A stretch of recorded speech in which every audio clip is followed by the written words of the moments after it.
Hello, അസ്സാം വലൈക്കും. പുതിയ വീഡിയോയിലേക്ക് സ്വാഗതം. നമ്മൾ ചിക്കൻ സാൻഡ്വിച്ച് എങ്ങനെ ഉണ്ടാക്കുന്നതെന്ന് കാണാം.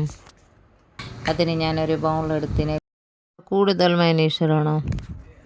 പിന്നെ കുറച്ച് ചിക്കനില്ലേ ബോൺലെസ്, അതിന് ഞാൻ ഫ്രൈ ആക്കിയിട്ട് എടുത്തിന്. ഈ മയോണൈസിലേക്ക് രണ്ട് സ്പൂണ് കുരുമുളക് പൊടി, കുറച്ച് ഉപ്പ്, 1 സ്പൂണ് ചാട്ട് മസാല ഇട്ടിട്ട് ഈ കോഴി ഫ്രൈ ആക്കിയിട്ട് എടുത്തിട്ടില്ല. അതിനെ നന്നായി മിക്സറിൽ അടിച്ചിട്ട് എടുക്കാൻ പാടില്ല. കുറച്ച് കയ്യിൽ പിന്നെ ഇങ്ങനെ കീറ്റാക്കിയിട്ട് ഇട്ടാലും മതി. കയ്യിൽ കീറ്റെല്ലാം മിക്സറിൽ ഒരു അടിച്ചിട്ട് എടുക്കണം. നന്നായി പൊടിയാൻ പാടില്ല. പച്ചമുളകും ഞാൻ വെളുത്തുള്ളി കുറച്ച് ഫ്രൈ ആക്കിയിട്ട് എടുത്തിന് എണ്ണയിൽ. അതിനെയും കുറച്ച് കൊത്തമല്ലി ഇട്ടിട്ട് അരച്ചിട്ട് എടുക്കണം. അതിന് ഇതിലേക്ക് മിക്സ് ആക്കണം. ഇതിലേക്ക് ഒഴിക്കണം. ഇത് നമുക്ക് സ്വഭാവിക നാഷ്ടക്കല്ല ഉണ്ടാക്കാൻ എളുപ്പത്തിൽ ഉണ്ടാക്കാൻ പറ്റിയത്. പിള്ളേർക്ക് കുഞ്ഞുങ്ങൾക്കെല്ലാം നമുക്ക് ഉണ്ടാക്കിയിട്ട് കൊടുക്കാൻ നല്ല ടേസ്റ്റി ചിക്കൻ സാൻഡ്വിച്ച്.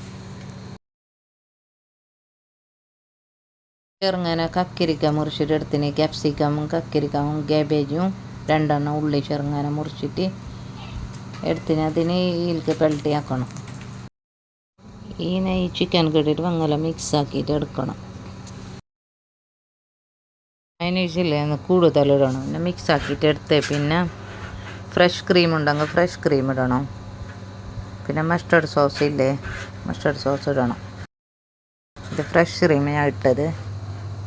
നിർബന്ധം ഇല്ല, പുരയിലുണ്ടാലിട്ടാൽ മതി.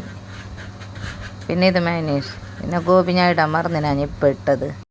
പിന്നെ ഈ ബ്രെഡിൻ്റെ മുകളിലേക്ക് മസാല തേച്ചിട്ട് കൊടുത്താൽ മതി. 2 ബ്രെഡിൻ്റെ മുകൾക്ക് മസാല തേച്ചിട്ട് കൊടുത്തിട്ട് ഈ ചീസില്ലേ, ഈ ചീസിനെ നമ്മൾ മുകൾക്ക് വെച്ചിട്ട് കൊടുക്കണം. പിന്നെ എൻ്റെ മുകൾക്ക് ചട്നി ഉണ്ടെങ്കിൽ ചട്നി ആക്കിയിട്ട് നമ്മൾ തേച്ചാലും മോശമില്ല. ഞാൻ ചട്നി ആക്കിയിട്ടില്ല. ഇതേമാതിരി ബ്രെഡിന് ഇതാക്കിയിട്ട് എടുക്കണം മസാല തേച്ച്. പിന്നെ ഒരു ഫ്രൈ പാൻ എടുത്ത് കുറച്ച് മസ്ക് ഇടണം.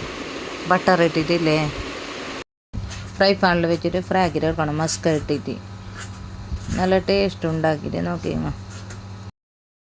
ഒരു സൈഡും ഫ്രൈ ആക്കിയിട്ട് എടുക്കണം. പിന്നെ ഒരു സൈഡ് മറിച്ചിട്ട് ഇടണം മസ്ക തേച്ചിട്ട്. ഇതേമാതിരി നോക്കി നല്ല കാണാൻ തന്നെ അങ്ങനെയാണ്. പുതിയതായിട്ട് ആരെങ്കിലും വീഡിയോ കാണുന്നതുണ്ടെങ്കിൽ ലൈക്ക് ഷെയർ ആക്കാൻ മറക്കണ്ട. ബൈ, അസ്സലാമു അലൈക്കും. പുതിയ വീഡിയോ ആയിട്ട് കാണാം.